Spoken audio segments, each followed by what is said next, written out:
بالله من الشيطان الرجيم. بسم الله الرحمن الرحيم. وكذلك يجتبيك ربك ويعلمك من تأويل الأحاديث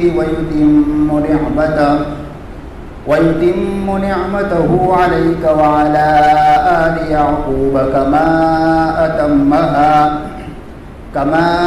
أتمها على أبويك من قبل إبراهيم وإسحاق إن ربك عليم حكيم. صدق اللہ العظیم. شروع اللہ کے نام سے جو بہت مہربان نہایت رحم کرنے والے ہیں. اور اسی طرح تم کو تمہارے رب نے اس بات کے لیے منتخب کر لیا کہ وہ تمہیں نبی بنائے گا اور تمہیں تمام باتوں کا مطلب نکالنا سکھائے گا. اور اللہ تبارک و تعالیٰ نے اپنی نعمت تم پر اور آل یعقوب پر اسی طرح مکمل کر دی جیسا کہ اس کو تمہارے آبا و اجداد ابراہیم اور اسماعیل پر مکمل کی تھی اس سے پہلے. بے شک تمہارا رب علم کا مالک بھی ہیں اور حکمت کا بھی مالک ہیں. گزشتہ کل تمہیدی طور پر کچھ باتیں بیان کی گئی تھی. اس میں سے یہ بات تھی کہ قرآن کریم میں جو واقعات بیان کیے گئے ہیں وہ عبرت کے لیے ہیں، نصیحت کے لیے ہیں. اور ماقبل کی قوموں میں جن لوگوں نے نافرمانیاں کی ہیں ان کی پیروی کو چھوڑ دینا چاہیے اور جنہوں نے فرمانبرداری کی ہے ان کی پیروی کرنی چاہیے. احادیث مبارکہ میں بھی نبی پاک صلی اللہ علیہ وسلم نے ہمیں بہت زیادہ تنبیہ فرمائی ہے. چنانچہ بخاری شریف کی ایک حدیث ہے، حضرت ابو سعید خدری رضی اللہ تعالیٰ عنہ راوی ہیں. وہ کہتے ہیں کہ نبی پاک صلی اللہ علیہ وسلم کا ارشاد گرامی ہے، لَتَتَّبِعُنَّ سُنَنَ مَنْ كَانَ قَبْلَكُمْ شِبْرًا بِشِبْرٍ وَذِرَاعًا بِذِرَاعٍ حَتَّى لَوْ دَخَلُوا جُحْرَ ذَبٍّ تَبِعْتُمُوهُ. نبی پاک صلی اللہ علیہ وسلم نے ارشاد فرمایا کہ تم ضرور بھی ضرور ان لوگوں کی پیروی کرو گے جو تم سے پہلے گزرے ہیں اور نافرمانی کر کے ہلاک ہو گئے ہیں. ایک بالشت بارش اور ایک زرا اور ایک حدیث میں یہ لفظ ہے نعلم من نعل، یعنی جس طریقے سے ایک آدمی کے دو جوتے ہوتے ہیں اور اس میں سے ہر جوتا دوسرے جوتے کے مشابہ ہوتا ہے، اسی طریقے سے تم لوگ ان لوگوں کی پیروی کرنے میں مشابہت اختیار کرو گے جو تم سے پہلے نافرمانی کر کے ہلاک ہو چکی ہیں. آگے فرمایا کہ یہاں تک کہ اگر ان قوموں میں سے کسی بیوقوف نے یہ کام کیا ہوگا کہ گوہ کے سوراخ میں، جس کو اپنی زبان میں گھوئرا کہتے ہیں، اس کے سوراخ میں اس کے بل میں گھسنے کی کوشش کی ہوگی حالانکہ وہ نہیں گھس پاتا، تو اس امت میں ایسے افراد بھی پیدا ہوں گے جو اس چیز میں بھی اس کی پیروی کریں گے، گویا کہ ہلاکتی میں مکمل طور پر اس کی پیروی کریں گے. تو نبی پاک صلی اللہ علیہ وسلم نے پیشین گوئی کے طور پر ہمیں متنبع کیا ہے کہ ایک وقت ایسا آئے گا کہ اس امت کے لوگ اگلی امتوں میں سے جو لوگ نافرمانی کر کے ہلاک ہو چکے ہیں ان کے نقش قدم پر چلیں گے. اور ہمیں اس بات سے بچنے کی تنبیہ فرمائی نبی پاک صلی اللہ علیہ وسلم نے. اسی لیے قرآن پاک کو جو سنا جاتا ہے تفسیر کو اسی مقصد سے سنا جانا چاہیے کہ اس میں جن نافرمانیوں کو بیان کیا گیا ہے ہم اس کو چھوڑ دیں اور فرمانبرداریوں کو اور فرمانبرداروں کے طور و طریق کو اختیار کریں. حضرت یوسف علیہ السلام کے قصے کو بھی اسی حیثیت سے بیان کیا گیا ہے. اس قصے کو قرآن پاک میں احسن القصص کہا گیا، یعنی بہترین قصہ. ویسے تو قرآن کریم کے تمام قصے بہترین ہی ہیں، لیکن اس قصے میں جیسے کل بتلایا گیا تھا کہ پوری ترتیب کے ساتھ اور ایک ہی جگہ پر پورا قصہ بیان کیا گیا، اس وجہ سے اس کو بہتر قصہ کہا گیا. ورنہ اس کے علاوہ دیگر انبیاء کرام علیہ السلام کے واقعات کو بھی بیان کیا گیا، لیکن الگ الگ جگہوں پر الگ الگ حصے اس کے بیان کیے گئے. چنانچہ اس سورت کی ابتدا ہوتی ہیں الف لام را سے. سورتوں کے شروع میں جو الفاظ ہوتے ہیں اس کو حروف مقطعات کہتے ہیں، اور اس کا علم جمہور مفسرین کے نزدیک اللہ اور اس کے رسول کے سوا کسی کو نہیں ہے. اور کسی کے لیے جائز بھی نہیں ہے کہ اس کی تحقیق کرے۔ اس لیے مفسرین اس کا یہی ترجمہ کرتے ہیں کہ اس کی مراد اللہ ہی زیادہ جانتا ہے۔ آگے اللہ فرماتے ہیں تلک آیات الکتاب المبین، یہ ایک ایسی کتاب کی آیتیں ہیں جو حق کو واضح کرنے والی ہے، یعنی اس کتاب میں اللہ تبارک و تعالیٰ نے حلال اور حرام کو الگ کر کے انسانی زندگی گزارنے کے طور و طریقوں کو اور ہر کام کی حدود اور قیود کو بیان کر کے انسانی زندگی گزارنے کا ایک نظام بیان فرمایا ہے۔ انا انزلناہ قرآنا عربیا، ہم نے اس کتاب کو عربی قرآن بنا کر کے نازل کیا ہے تاکہ تم سمجھ سکو۔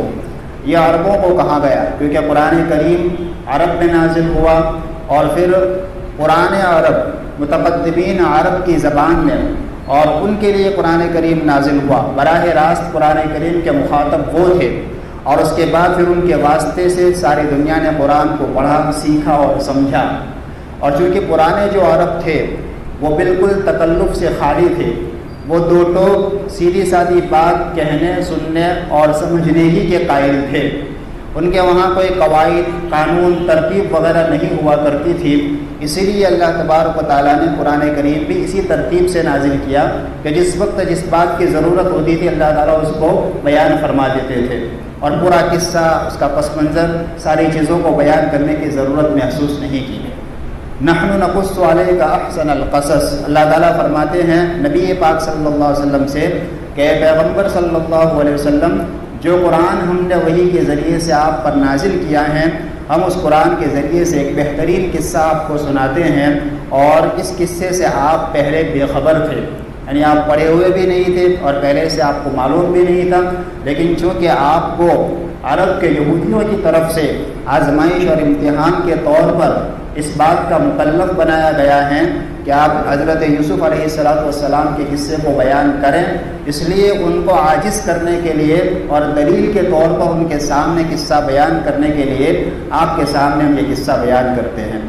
اب آگے سے قصے کی شروعات ہوتی ہے، لیکن قصے سے پہلے اس آگے والی آیت میں خواب کا تذکرہ ہے۔ حضرت یوسف علیہ السلام نے ایک خواب دیکھا تھا جس کا تذکرہ آگے والی آیت میں ہے۔ اذ قال یوسف لأبیہ یا ابت انی رأیت 11 کوکبا، یہ قصہ اس وقت کا ہے جب کہ حضرت یوسف علی نبینا علیہ السلام نے اپنے والد محترم حضرت یعقوب علی نبینا علیہ السلام سے کہا کہ اے میرے والد، میں نے خواب میں 11 ستاروں کو اور سورج کو اور چاند کو دیکھا ہے کہ وہ میرے سامنے سجدہ کرتے ہیں۔ حضرت عبداللہ بن عباس رضی اللہ تعالی عنہما اس خواب کی تعبیر میں بیان فرماتے ہیں کہ 11 ستاروں سے مراد 11 بھائی ہیں، اور چاند اور سورج سے مراد حضرت یوسف علیہ السلام کے والدین ہیں۔ حضرت یوسف علیہ السلام کے کل 11 بھائی تھے اور آپ ملا کر کے 12 ہوتے تھے۔ ان میں سے حضرت یوسف علیہ السلام اور ان کے ایک بھائی بنیامین، یہ دونوں ایک ماں سے تھے، اس کے علاوہ دوسرے جو 10 بھائی تھے وہ دوسری ماں سے تھے۔ اللہ تبارک و تعالیٰ نے یوسف علیہ السلام کو خواب کے ذریعے سے ایک عظیم بشارت سنائی۔ وہ بشارت یہ تھی کہ آئندہ چل کر کے یہ 11 بھائی اور ماں باپ آپ کے مطیع اور فرمانبردار ہو جائیں گے، اور آپ کو اللہ تبارک و تعالیٰ عظمتوں سے نوازیں گے، عزت سے مالا مال فرمائیں گے، نبوت سے سرفراز فرمائیں گے۔ انبیاء کرام علیہ السلام کا جو خواب ہوتا ہے وہ سچا ہوا کرتا ہے۔ جب خواب کا تذکرہ یہاں آیا تو خواب کی حقیقت بھی ہمیں معلوم کر لینی چاہیے۔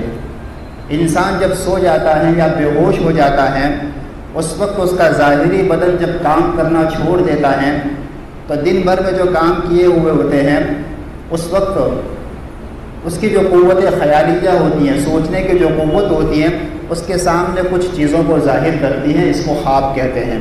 نبی کریم صلی اللہ علیہ وسلم نے حدیث مبارکہ میں خواب کی 3 قسمیں بیان فرمائی، اس میں سے 2 قسمیں تو باطل ہیں، اس کا کوئی اعتبار نہیں، اور ایک قسم حق اور سچی ہے۔